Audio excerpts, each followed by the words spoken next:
Hello everybody, Joshua Rorty here. Jeremy Rorty, Rising Phoenix Martial Arts.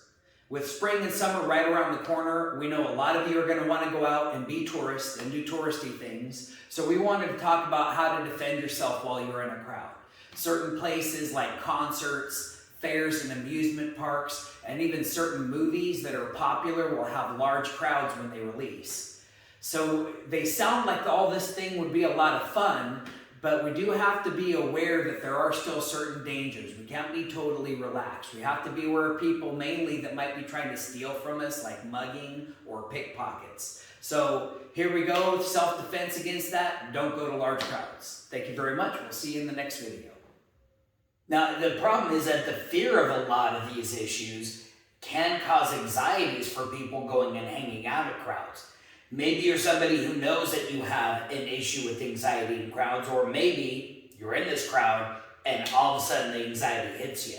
So we want to give you some tools that you can use. The first thing I want to point out, fear isn't negative. Fear is positive. It's letting you know that there could be a potential danger. You have to rationalize it though. Is it a real fear, or is it something that is illusionary in your own head? If you decide that it is a real fear, come up with a solution for it. That's what this video is going to be about. And it can help to rationalize that with somebody else who's going with you. If they know that you are tense in a very dense crowd and that you want to hang out next to the exit and they're in on the plan of what happens in case you come up with a panic attack, they can then help you in case you freeze and can't do anything for yourself.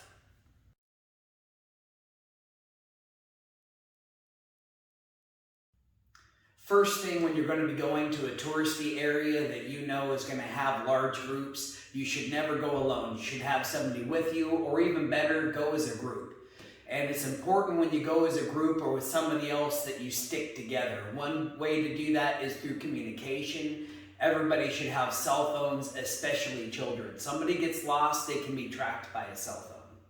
Another useful tip is to have your group wear matching clothing, like brightly colored t-shirts or brightly colored hats, and that will just help you identify your group while you're in the crowd. And then if you do have to separate yourself from the group, try to have a buddy system. You're not going to go to the bathroom by yourself. Maybe you have a buddy that just goes and waits outside the bathroom for you, make sure you're safe, and you get back to your party safely. If you do end up getting separated, make sure the whole group has an alternate meeting place. And know all the different exits of the venue that you're in and the different routes from those exits to your meeting place, just in case you do get separated, everybody can get back together easily.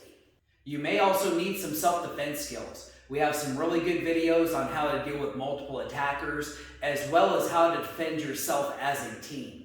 So make sure everybody's in on the plan and that everybody in your group knows what their role is.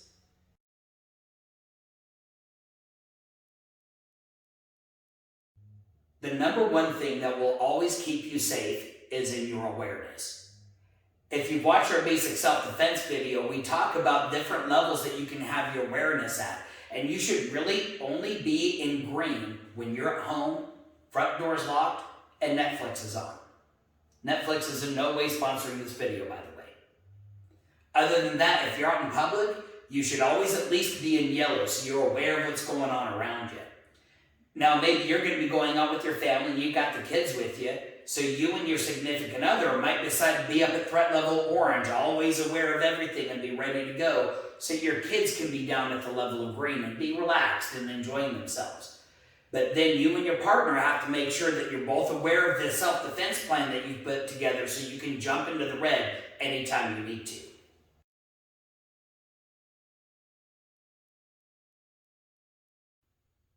Now let's go into more detail about the type of theft that you might see when you're in a crowd. First of all, we'll talk about muggings. And that's where they're going to be using the threat of violence to take your valuables. You're going to have to decide on the spot, am I going to comply or am I going to have to use my self-defense techniques? The other type is more covert. They may be trying to pick your pocket or run by and snatch your purse. But it's not always your valuables that they're looking for. Sometimes it's your children. And that's the type of covert theft you have to be the most aware of. When you have children in your group, your threat level has to automatically be at a higher color than yellow. If you do notice that anybody in your group is missing, immediately go to security or police. Let them know of the identifiers like the brightly colored clothes that you were wearing. Also, again, we talked about cell phones having chips that can be tracked, and having that with your children if they go missing can be incredibly valuable. The last thing that I wanted to mention about with children is if you're going to be using a buddy system, make sure that those children are buddied up with an adult or an older responsible child. The best way to protect your valuables is to just leave them at home.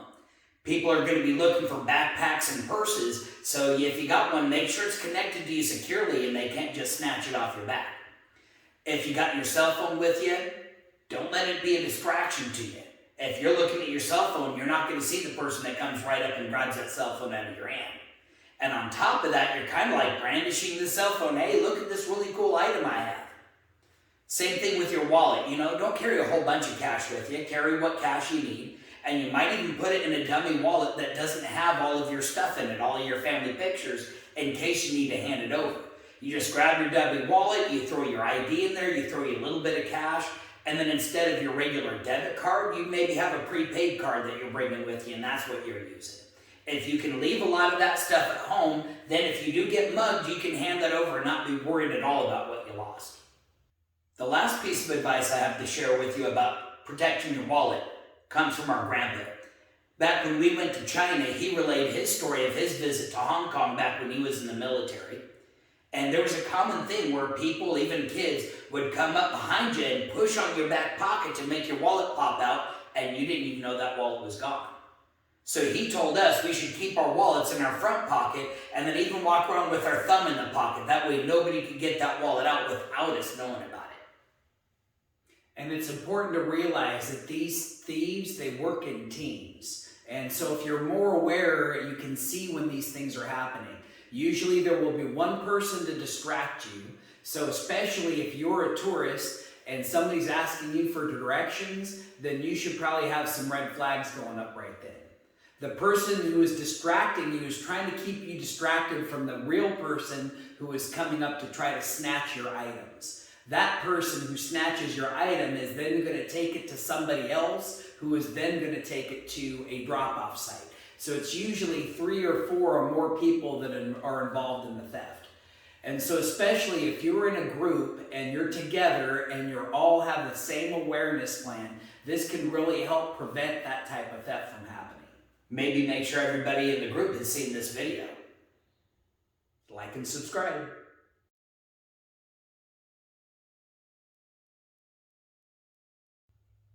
Now let's talk about protecting yourself in a crowd. Crowd density can affect how comfortable you are in a crowd and can even affect if you can get out of the crowd or not. If you're in the middle of a crowd, you can raise your arms and move around without hitting anybody, you're probably pretty safe. But if all of a sudden you find that you're bumping into people everywhere, that should increase your threat level a little bit. If you were already at threat level yellow, that should probably push you up to orange and you should start thinking about getting to the edge of the crowd. But on the other hand, if you have anxiety in a group of people, you're already at threat level orange and now you're bumping into people, that's going to definitely kick you into red. You need to get the heck out of that situation. But now if you're in this crowd and it's so tight that you can't raise your arms even enough to scratch your nose, well, that's going to be some serious trouble. You already went too far. So we need to talk about how to get out of that crowd. One of the main threats in a crowd is what's called herd mentality. And that's where people see other people reacting a certain way. They think that they are reacting with informed decision, which really they haven't. And so they're just going on with the crowd because they don't know anything better to do. So going into a situation like that with a well-formed plan is going to help you make these decisions for yourself. One of the more dangerous examples of herd mentality is the crowd crush. And there's a number of different ways that you might see this happen. Number one, if you're at a concert, that might be what's called a mosh pit, where all of a sudden everybody in the middle of the room starts surging around each other. And there's certain rules in these mosh pits. If you've fallen down, somebody next to you is supposed to help you up, but that doesn't always happen. And then what if you find you're in the middle of a mosh pit and you didn't want to be there in the first place? The other type of crowd crush is in a surge, and the surge might be moving towards something like a storefront on Black Friday, or away from something like a fire and everybody's trying to get away to the emergency exits. We had a personal experience back when the Star Wars prequel series was coming out. They decided to remaster and re-release the original Star Wars trilogy. And George Lucas had picked the Arlington Theater in Santa Barbara as one of the few theaters that was going to re-release this trilogy. We were so excited about it. We got our Jedi friends together and we showed up early. We had our cloaks and our lightsabers. We were putting on lightsaber fights. We thought we were smart. We were going to get the first choice of seats when we got there. But then the doors opened and we could feel all those thousands of people pressing up on us. And there's no way I could resist it. One of the big issues that they talk about in the crowd crushes is that it's not very common that you're going to be trampled. A lot of times people are killed standing up just because they can't breathe and they can't expand their lungs. So my very first reaction was to take this Tai Chi immovable stance. I got my arms out in front of me, I got them engaged, and I was trying to keep that person in front of me from crushing up on me. So that would be my first advice. If you're in the middle of this crushing crowd, don't just stand there. Take a boxing stance and get your hands up in front of you. If your hands are down beside you and you're getting crushed, it can be hard to get them up. But if they're already there, you can use your larger muscles to be able to give yourself some space. If you see somebody get knocked down, pick them back up, because the problem is if there's all of a sudden this vacant space, the person behind you is going to push you into that space, which means now you're laying on top of them and it's just going to be a whole domino effect on you. If you do get knocked down, get back up as quick as you can. Let me show you how. The first thing is to get into a fetal position. You may need to roll onto your side first and then pull your elbows and knees into your core with your hands wrapped around the back of your head. This will help protect your vitals and give you some space to breathe.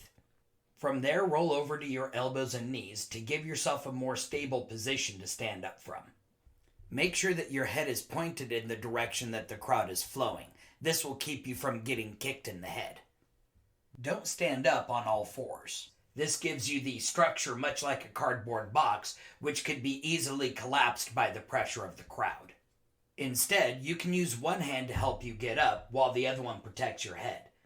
Stepping forward with the opposite foot will give you a more stable triangular structure. You can then use the momentum of the crowd to help push you to your feet. If you happen to find yourself in a crowd crush, it's going to feel like you're in really dense water. That crowd's going to be moving and it's going to be taking you with it. And it's just like dealing with a riptide. You don't want to be swimming against that riptide because it's going to be stronger than you and it's just going to pull you further out into the ocean. So instead, you want to be moving with the crowd and off toward the edge where you can be safe, and having in mind where your alternate exits are ahead of time can really help you here. Once you get out of that crush and out of that exit, chances are at this point you've been separated from your group. So you want to be making your way to your alternate meeting place.